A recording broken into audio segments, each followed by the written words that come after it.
कोलकाता के RG Kar medical hospital में senior resident doctors के रेप के बाद हत्या के केस में कोलकाता हाईकोर्ट की सख्त टिप्पणी, राज्य सरकार को जमकर लगी फटकार। आरजीकर हॉस्पिटल में 14 अगस्त की रात को हुए उपद्रव, तोड़फोड़ और सबूत मिटाने की कोशिश से जुड़ी याचिका पर हाईकोर्ट की सुनवाई। इस दौरान हाईकोर्ट ने टिप्पणी की कि यह राज्य मशीनरी की पूरी तरह विफलता है। राज्य सरकार के वकील ने आरजीकर हॉस्पिटल में अचानक 7,000 लोगों की भीड़ जुटने की दलील दी। हाईकोर्ट ने कहा कि 7,000 की भीड़ अचानक पैदल आकर नहीं जुट सकती, ये राज्य मशीनरी की विफलता है। राज्य सरकार ने उपद्रवियों के प्रशासन से बदसलूकी का आरोप लगाया। इस पर हाईकोर्ट की फटकार, कहा कि यह खेदजनक स्थिति, डॉक्टर बिना डरे काम कैसे कर सकते हैं। हाईकोर्ट ने यहां पर यह भी कहा कि बेहतर होगा आरजीकर अस्पताल को फिलहाल बंद कर दिया जाए और मरीजों को दूसरे अस्पताल में शिफ्ट कर दिया जाए। मुख्य न्यायाधीश ने राज्य सरकार से किया सवाल कि आप घटना के बाद उपाय कर रहे हैं, एहतियाती और निवारक उपाय आपने क्या किए थे। हाईकोर्ट ने जिस दौरान सरकार से कहा कि यह भी प्रथम दृष्टया अवलोकन है और हम जानते हैं कि आपका मुवक्किल शक्तिशाली व्यक्ति है। सीबीआई जांच का आज तीसरा दिन। सीबीआई ने आज 4 ट्रेनी डॉक्टर से की पूछताछ।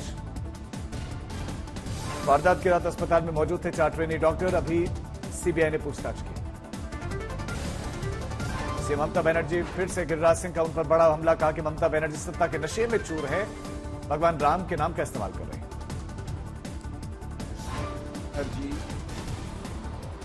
सत्ता के मद में इतनी चूड़ हो गई है, मां माटी मानुष को तो भूल ही गई, अब भगवान श्री राम को भी गाली देना शुरू कर दी। चिराग पासवान ने भी कोलकाता रेप हत्या केस के बारे में कहा कि सबूत मिटाने के लिए असामाजिक तत्वों ने अस्पताल में तोड़फोड़ की। बीजेपी नेता शाहनवाज हुसैन ने ममता पर तंज कसा, कहा कि ऐसे तो राम के नाम पर भड़क जाते हैं। ममता बनर्जी आज राम याद आ रहे हैं, अपनी नाकामी छिपाने के लिए राम जी का इस्तेमाल कर रहे हैं। नित्यानंद राय का आरोप कि ममता बनर्जी गलत कहती है, ये टीएमसी की साजिश है। ममता बनर्जी अपराध पर पर्दा डालने के लिए ऐसे बयान दे रही हैं। कलकत्ता में दरिंदगी का शिकार हुई महिला डॉक्टर को इंसाफ दिलाने के लिए एम्स अस्पताल के बाहर सैकड़ों डॉक्टर्स ने कैंडल मार्च निकाला। कलकत्ता रेप कांड के विरोध में आज भी इंडिया गेट के पास में डॉक्टर करेंगे कैंडल मार्च। इमरजेंसी को छोड़कर ओपीडी, नियमित सर्जरी, अन्य चिकित्सा सुविधाएं प्रभावित। कोलकाता रेप कांड के विरोध में इंडियन मेडिकल एसोसिएशन 17 अगस्त से 24 घंटे के लिए हड़ताल का उन्होंने किया ऐलान, प्रेस रिलीज जारी की। डॉक्टर्स के संगठन फॉर्डर ने भी फिर से हड़ताल शुरू करने का ऐलान किया। आरजीकर हॉस्पिटल में हुए बवाल को लेकर फैसला। Trainee doctor rape murder case मामले में बंगाल की राजनीति तेज, टीएमसी और बीजेपी दोनों पार्टियां निकालेंगी रैली। मेडिकल कॉलेज में हुए बवाल पर सीएम ममता बनर्जी ने इसे दुर्भाग्यपूर्ण बताया, कहा कि हॉस्पिटल में हमले में वाम और राम शामिल। सीएम ममता ने आरोपी के लिए दोहराई फांसी की मांग, अपराधी को होगी फांसी, तभी लोगों को मिलेगा सबक, निर्दोष को नहीं होनी चाहिए सजा। स्वाति मालीवाल ने सीएम ममता बनर्जी के रेप कांड खबर पत्र लिखकर खरी खोटी सुनाई, कहा कि आपकी चुप्पी गंभीर चिंता पैदा करती है। मेडिकल कॉलेज के प्रदर्शनकारी छात्रों के बीच में बंगाल के राज्यपाल सीवी आनंद बोस पहुंचे, छात्रों को भरोसा दिया। कोलकाता पुलिस ने हॉस्पिटल में तोड़फोड़ करने वाले संदिग्धों की तस्वीर जारी की, कई लोगों की गिरफ्तारी। आरजीकर मेडिकल कॉलेज में प्रदर्शन, हमें इंसाफ दो की गुहार लगाई गई। बंगाली फिल्म और टेलीविजन उद्योग की अभिनेत्री और महिला कलाकार भी आरजीकर मेडिकल कॉलेज और अस्पताल में डॉक्टर्स के विरोध में शामिल हुए।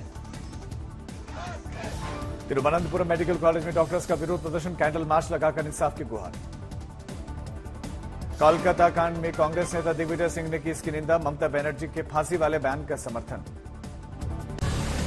हरियाणा और जम्मू कश्मीर में विधानसभा चुनावों की तारीखों का ऐलान आज दोपहर 3 बजे प्रेस कॉन्फ्रेंस है। नेशनल कॉन्फ्रेंस अध्यक्ष फारूक अब्दुल्ला ने जम्मू कश्मीर में चुनावों को लेकर जाहिर की खुशी, खुद भी चुनावी मैदान में उतरने का ऐलान। फारूक अब्दुल्ला ने चुनावी ऐलान से पहले दावा किया कि जम्मू कश्मीर में नेशनल कॉन्फ्रेंस की सरकार बहुमत से बनेगी।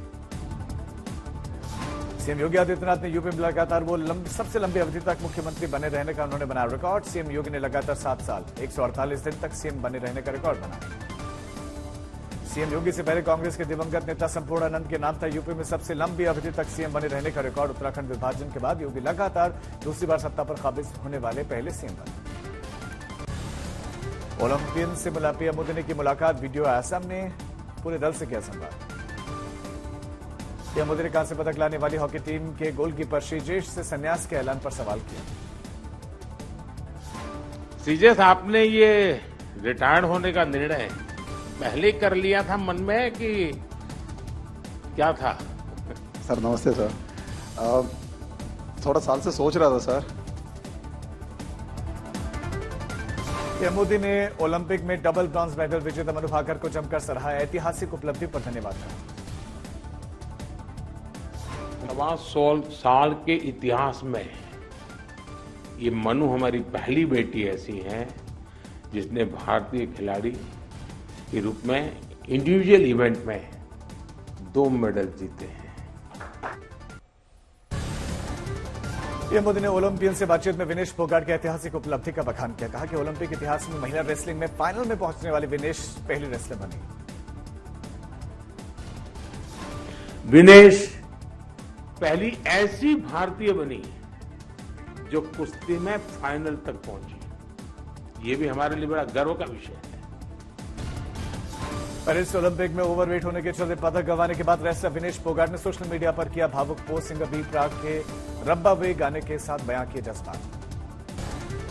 कोलकाता के डॉक्टर के साथ दुष्कर्म और हत्या को लेकर करौली में डॉक्टर्स का विरोध प्रदर्शन जारी। जमशेदपुर के सरकारी अस्पताल में डॉक्टर अनिश्चितकालीन हड़ताल पर। ओपीडी सेवाएं ठप। पश्चिम बंगाल के सिलीगुड़ी में 12 घंटों की हड़ताल। कोलकाता रेप और हत्याकांड को लेकर न्याय की मांग।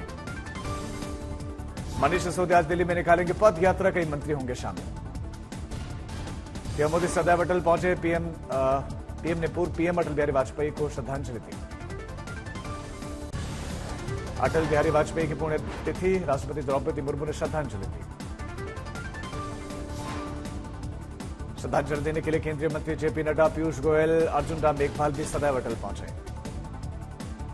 भारत के उपराष्ट्रपति जगदीप धनखड़ ने सदैव अटल पर पहुंचकर पूर्व पीएम को श्रद्धांजलि दी।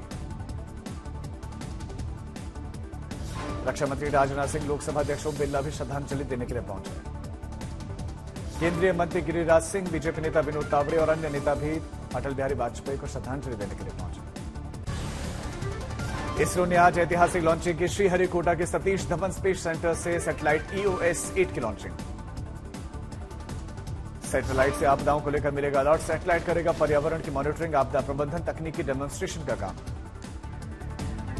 इसरो की ऐतिहासिक लॉन्चिंग से पहले बालाजी के दरबार में पहुंचे वैज्ञानिक। मिशन की सफलता के लिए पूजा अर्चना।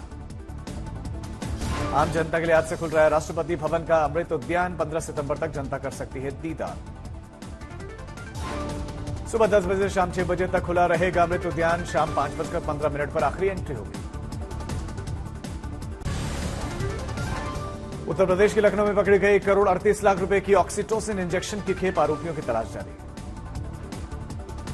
ऊना में बाढ़ प्रभावित उद्योग क्षेत्र में पहुंचे पूर्व केंद्रीय मंत्री अनुराग ठाकुर। कारोबारियों के बीच में पहुंचकर नुकसान की जानकारी ली। अमरावती में विधायक रवि राणा ने सफाई ठेकेदार को नाले में उतरने के लिए किया मजबूर। बार बार निर्देश देने के बाद भी नाले की सफाई नहीं हो रही थी। बांग्लादेश में हिंदुओं पर अत्याचार के विरोध में आज होगा पूरे देश में प्रदर्शन। पाली में कैबिनेट मंत्री जोराराम कुमावत ने जानकारी दी।